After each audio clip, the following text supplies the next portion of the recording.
नमस्कार दोस्तों, स्वागत करता हूं आपका अपने YouTube चैनल पर। और आज इस वीडियो में हम देखेंगे मुग़ल कालीन चित्रकला से संबंधित प्रश्न, जो कि बहुत ही महत्वपूर्ण है। यानी हम समझ सकते हैं कि आज का सेशन बहुत ही इम्पोर्टेंट होने वाला है।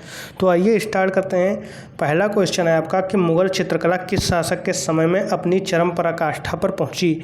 यानी ऐसा कौन सा टाइम पीरियड था मुग़ल काल में जिसमें ये माना जा सकता था कि हाँ, अब इस समय जो मुग़ल चित्रकला है वो अपने चरम पर है।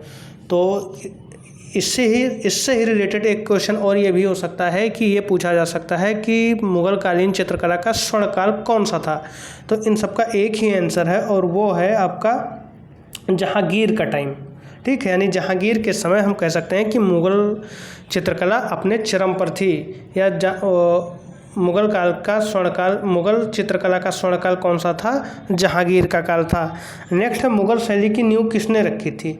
तो यहाँ पर अगर हम ध्यान दें क्वेश्चन पर, तो पूछ रहा है कि मुग़ल शैली की नींव किसने रखी थी। यानी जो मुग़ल शैली आई भारत में, उसका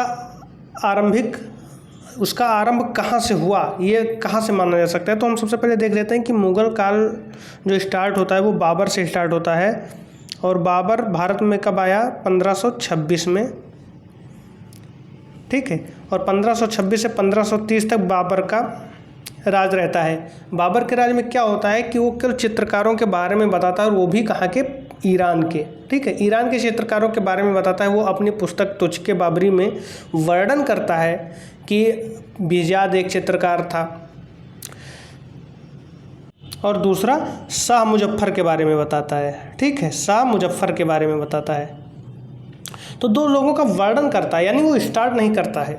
ठीक, अगर हम बात करें हुमायूं की, तो 1530 के बाद हुमायूं का शासन आता है। हुमायूं ज़्यादातर अस्थिरता के दौर से गुजर रहा होता है, उसका राज छिन जाता है, उसकी सत्ता चली जाती है, वो फिर से आता है। लेकिन करता क्या है कि जब वो फिर से जब जाता है अपने जहाँ उसका गृह निवास था, मूल निवास था ईरान में, तो वहाँ से दो चित्रकारों मीर सैयद अली जुदाई और ख्वाजा अब्दुल समद सीराजी से परिचित होता है, और उन्हें भारत आने का न्योता देता है, अपने साथ चलने का न्योता देता है। लेकिन वो उस समय भारत नहीं आते हैं।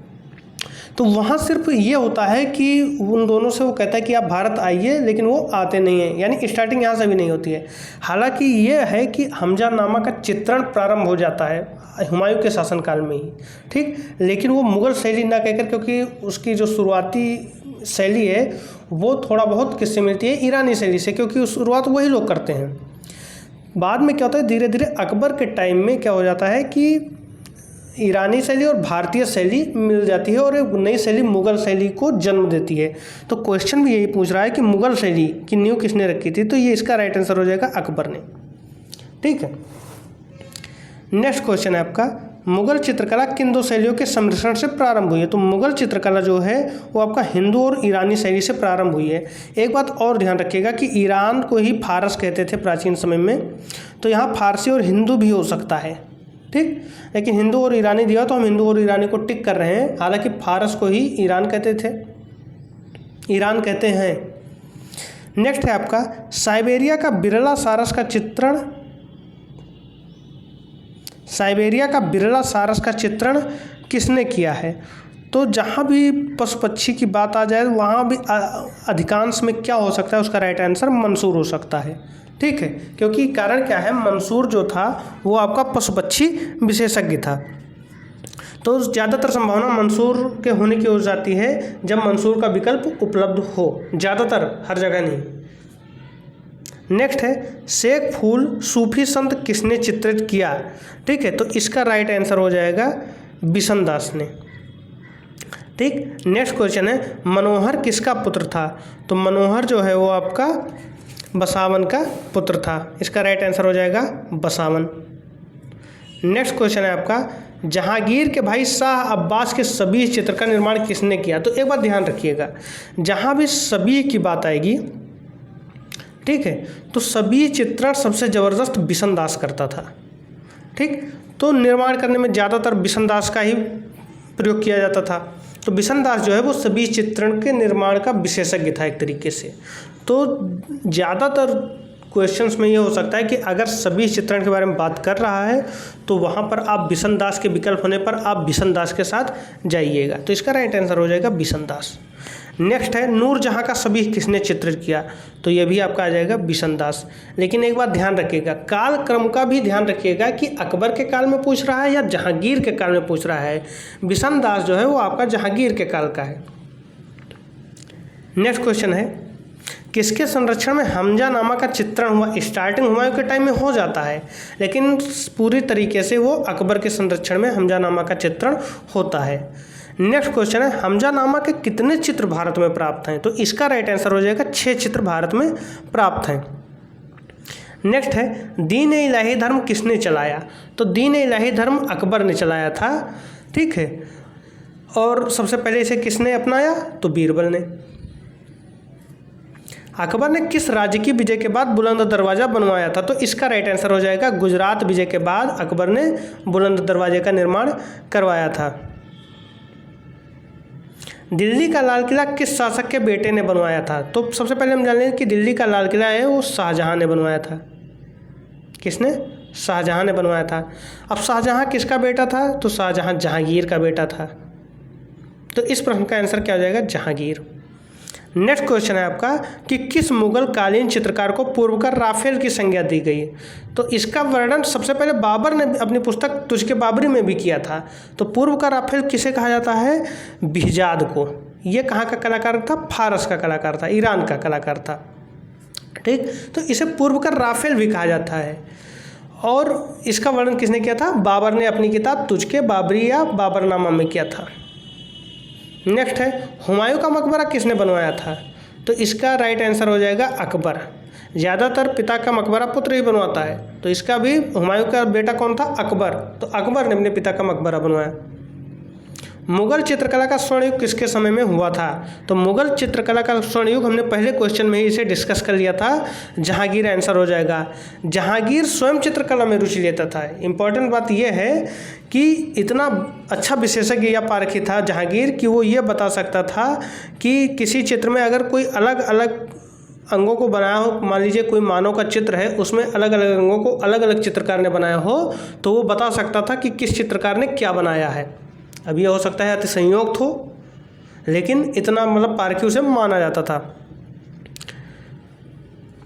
कुछ विदेशी कलाकारों ने उसके पारखीपन के बारे में बताया भी है, जैसे ग्रीटो, विलियम हॉकिंस और टॉमस रो, ठीक है। इन यात्रियों ने, जो विदेशी यात्री आए थे भारत, उन्होंने जहांगीर के इस कला के बारे में बताया कि हाँ वो इतना अच्छा पारखी था कि वो बता सकता था कि कौन से कलाकार क्या क्या बनाए हैं। नेक्स्ट है आपका किस शासक ने चित्रकला को प्रोत्साहित किया, तो प्रोत्साहित किसने किया, अकबर ने। अकबर ने चित्रकला को प्रोत्साहित किया। हालांकि इस्लाम में जो चित्रकला है उसकी मनाही थी, लेकिन अकबर ने स्वयं कहा है कि जिसे चित्रकला पसंद है मैं उससे सख्त नफरत करता हूँ। मुगल चित्रकला विकसित हुई, तो मुगल चित्रकला विकसित मतलब अपने चरम पर कब पहुंची, तो इसका राइट आंसर हो जाएगा जहांगीर के दौर में। नेक्स्ट है भारत में मुगल चित्रकला किसके समय में प्रारंभ हुई, तो भारत में मुगल चित्रकला अकबर के समय में प्रारंभ हुई थी। नेक्स्ट क्वेश्चन है आपका मीर सैयद अली किसके दरबार का मुख्य चित्रकार था, तो इसका राइट आंसर हो जाएगा अकबर के दरबार का मुख्य चित्रकार था, ठीक है। अब आप ध्यान रखिएगा कि जब हुमायूं ईरान जाता है तो वहाँ दो लोगों को देखता है, दो चित्रकारों को। कौन कौन, एक मीर सैयद अली जुदाई और दूसरा क्या है अब्दुल समद सिराजी, ख्वाजा अब्दुल समद सिराजी, ठीक है। दो चित्रकारों को देखता है और उन्हें भारत आने का आमंत्रण देता है। उस समय तो ये तुरंत नहीं आते हैं, हालांकि कुछ दिन बाद आते हैं भारत। और अकबर के टाइम में यह मुख्य चित्रकार के रूप पर, दरबार के मुख्य चित्रकार के रूप में स्थापित हो जाते हैं। तो इसका राइट आंसर क्या हो जाएगा आपका, अकबर। नेक्स्ट, सभी चित्रों को किसके समय महत्व मिला, तो सभी चित्रों को अकबर के समय में महत्व मिला। अकबर और जहांगीर काल में किन शैलियों पर विशेष प्रभाव पड़ा, तो सभी चित्रण पर विशेष प्रभाव पड़ा। नेक्स्ट है आपका सभी किसे कहा जाता है, तो सभी पोर्ट्रेट को कहा जाता है। किसे, पोर्ट्रेट को क्या कहते हैं, सभी। नेक्स्ट है आपका कि प्राकृतिक चित्रण किसके समय में उच्च स्तर पर हुआ था, तो शाहजहां के समय में। ठीक है, सॉरी, शाहजहाँ के समय में प्राकृतिक चित्रण नहीं हुआ था, जहांगीर के समय में सबसे ज़्यादा प्राकृतिक चित्रण हुआ था। स्याह कलम की शुरुआत शाहजहाँ के समय में हुई थी। नेक्स्ट है आपका रूप चित्र का निर्माण किसने शुरू कराया था? तो रूप चित्र एक तरीके से सभी ही है और उसका निर्माण अकबर ने शुरू कराया था। नेक्स्ट है निम्न में से मुगल चित्रकार का नाम बताइए। तो मुगल चित्रकार का कौन सा नाम है इसमें? मंसूर। बिशनदास निपुण था, तो अभी हमने आपको बताया कि बिशनदास जो है वो छवि चित्र में निपुण था। मुगल काल में श्रेष्ठ सभी चित्र किसके समय के हैं? तो सबसे ज़्यादा श्रेष्ठ सभी चित्र किसके समय के हैं? तो जहांगीर के टाइम के हैं, क्योंकि उस समय कौन बैठा था? कैमरामैन बिशनदास। मतलब एक तरीके से इसे मैंने कैमरामैन कह दिया क्योंकि वो हुबहू चित्र बनाता था। नेक्स्ट है आपका भारतीय चित्रकला में प्रसिद्ध पक्षी चित्रकार था, तो वो आपका मंसूर था। मंसूर सर्वाधिक प्रसिद्ध पक्षी चित्रकार था। जहांगीर के सत्तासीन होने के अवसर पर दरबार का चित्र किसने चित्रित किया है? तो ये अबुल हसन। और जहांगीर के सबसे प्रिय चित्रकार भी कौन थे? अबुल हसन थे। जहांगीर अपने समय में सबसे अच्छा चित्रकार मानता था, लीजिए वही नेक्स्ट क्वेश्चन आपका आ गया, तो अबुल हसन को। ठीक है, किसे मानता था? अबुल हसन को।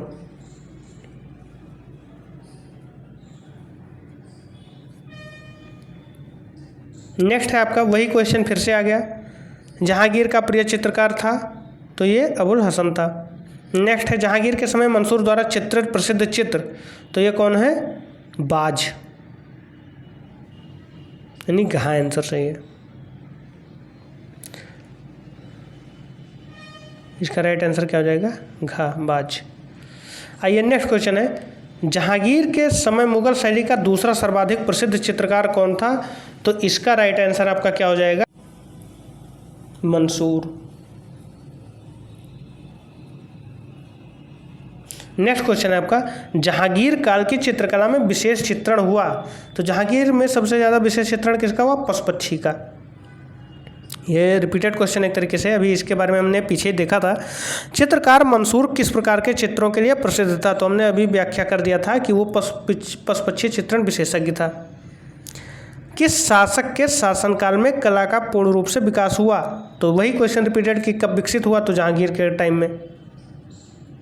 किस मुगल शासक ने यूरोपीय चित्रों की अनुकृतियां तैयार करवाई? तो वही है जहांगीर, आपके इसके आंसर हो जाएंगे। मुगल सुंदरी के चित्र किसके समय में बने हैं? इसका राइट आंसर भी क्या हो जाएगा आपका? जहांगीर के टाइम में मुगल सुंदरी के चित्र बने हैं। किस मुगल सम्राट ने संगीतज्ञ हरिदास से भेंट की थी, यानी तानसेन के गुरु से? तो ये अकबर ने भेंट की थी। कहानी तो आप सुने होंगे कि अकबर गया था जब तानसेन के गुरु हरिदास से मिलने। जहांगीर के समय में ईसाई विषयों पर चित्र बनाए थे, तो ये अबुल हसन ने बनाए थे। जहांगीर कालीन भारतीय सुंदरी चित्र किस संग्रहालय में है? तो ये भारत कला भवन वाराणसी। यहाँ आप ध्यान रखिएगा कि इनको आप याद रख लीजिए। ये भी प्रश्न पूछे जाते हैं कि इलाहाबाद संग्रहालय, इलाहाबाद में तो है, तो नाम से स्पष्ट है। भारत भवन कहाँ स्थित है? तो ये आपका भोपाल में स्थित है। भारत कला भवन कहाँ है? तो ये आपका वाराणसी में स्थित है। यानी यहाँ ध्यान रखिएगा कि भारत भवन तो भोपाल, यानी तीन अक्षर है, तो भोपाल भी आपका 3 अक्षर में निपट गया। लेकिन भारत कला भवन में भारत भवन क्या है? 2 है, 2 शब्दों में, तो भोपाल में हो गया। भारत कला भवन 3 शब्दों में है, तो उससे बड़े शब्द यानी वाराणसी में हो गया। आपको ध्यान रखना है, किसी भी तरीके से आप याद कर लीजिए। राष्ट्रीय संग्रहालय नई दिल्ली, कभी कभी ये पूछ लेता है कि कौन कहाँ पर है। किस मिनिएचर पेंटिंग बेलबूटेदार हाशियों का बॉर्डर का प्रयोग किया गया है? तो ये मुगल में किया गया है। ये ध्यान रखिएगा कि बेलबूटेदार हाशियों का प्रयोग, बॉर्डर का प्रयोग। नेक्स्ट है लाल पुष्प का चित्रण किसने किया है? तो आप जानते हैं कि प्रकृति चित्रण में मशहूर कौन था? मंसूर। और जो ये लाल पुष्प है, इसका बैकग्राउंड क्या है या पृष्ठभूमि क्या है? वो है पीला। ये ध्यान रखिएगा, पीली पृष्ठभूमि पर लाल पुष्प का चित्रण किया गया है। नेक्स्ट है आपका, अकबर के समय में चित्रकारों की सर्वाधिक संख्या थी। तो भाई भारत में तो भारत में हिंदू चित्रकार ज़्यादा होंगे, सीधी सी बात है। हिंदुओं की आबादी ज़्यादा थी तो हिंदू चित्रकार ज़्यादा थे। अकबरकालीन चित्रों की विशेषता है, तो अकबरकालीन चित्रों में सर्वाधिक दरबारी चित्र विशेषता क्या है? एक दरबारी चित्र। निम्न में से मुगल चित्रकार हैं, तो मुगल चित्रकार इसमें केशव हैं, बाकी कोई नहीं है। बसावन की प्रसिद्ध कृति है, तो बसावन की जो प्रसिद्ध कृति क्या है? इसमें मजनू की आकृति। ठीक, इस तरीके से हम 49 क्वेश्चन को देखें जो कि बहुत ही इंपॉर्टेंट है। नेक्स्ट पार्ट में हम मुगल कला से संबंधित अगली सीरीज लेकर आएंगे। इसे हम 3 खंडों में कंप्लीट करेंगे जिससे कि बेहतर तैयारी आपकी हो सके। अगर आपको ये वीडियो पसंद आए तो प्लीज़ लाइक शेयर सब्सक्राइब जरूर करें। ठीक है, और एक इम्पॉर्टेंट जानकारी कि हमारा अपना एक टेलीग्राम चैनल है जहाँ पर आप जाकर नोट्स पा सकते हैं और उसके साथ ही साथ हर रविवार को टेस्ट पाएंगे और सारी चीज़ें फ्री में हैं। बस आपको कुछ नहीं करना है, बस चैनल के साथ आपको बने रहना है। धन्यवाद।